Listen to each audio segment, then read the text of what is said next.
Genèse, chapitre 21. L'Éternel se souvint de ce qu'il avait dit à Sarah, et l'Éternel accomplit pour Sarah ce qu'il avait promis. Sarah devint enceinte et elle enfanta un fils à Abraham dans sa vieillesse, au temps fixé dont Dieu lui avait parlé. Abraham donna le nom d'Isaac au fils qui lui était né que Sarah lui avait enfanté. Abraham circoncit son fils Isaac, âgé de 8 jours, comme Dieu le lui avait ordonné. Abraham était âgé de 100 ans à la naissance d'Isaac, son fils.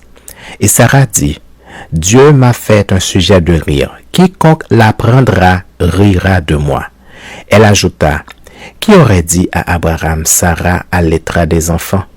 Cependant, je lui ai enfanté un fils dans sa vieillesse. L'enfant grandit et fut sevré, et Abraham fit un grand festin le jour où Isaac fut sevré. » Sarah vit rire le fils qu'Agar l'Égyptienne avait enfanté à Abraham. Et elle dit à Abraham, « Chasse cette servante et son fils, car le fils de cette servante n'héritera pas avec mon fils, avec Isaac. » Cette parole déplut fort aux yeux d'Abraham à cause de son fils. Mais Dieu dit à Abraham, « Que cela ne déplaise pas à tes yeux à cause de l'enfant et de ta servante. Accorde à Sarah tout ce qu'elle te demandera, car c'est d'Isaac que sortira une postérité qui te sera propre. Je ferai aussi une nation du fils de ta servante, car il est ta postérité. » Abraham se leva de bon matin. Il prit du pain et une autre d'eau qu'il donna à Agar et plaça sur son épaule. Et il lui remit aussi l'enfant et la renvoya. Elle s'en alla et s'égara dans le désert de Bir-Sheba. Quand l'eau de l'outre fut épuisée, elle laissa l'enfant sous un des arbrisseaux. Elle alla s'asseoir vis-à-vis à une portée d'arc, car elle disait que je ne vois pas mourir mon enfant. Elle s'assit donc vis-à-vis de lui et leva la voix et pleura. Dieu entendit la voix de l'enfant et l'ange de Dieu appela du ciel Agar et lui dit, « Qu'as-tu, Agar? Ne crains point, car Dieu a entendu la voix de l'enfant dans le lieu où il est. Lève-toi, prends l'enfant, saisis-le de ta main, car je ferai de lui une grande nation. » Et Dieu lui ouvrit les yeux, et elle vit un puits d'eau. Elle alla remplir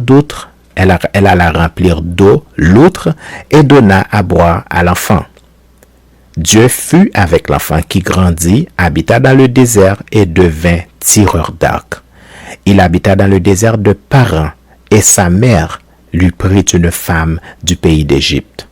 En ce temps-là, Abimelech, accompagné de Picol, chef de son armée, parla ainsi à Abraham. « Dieu est avec toi dans tout ce que tu fais.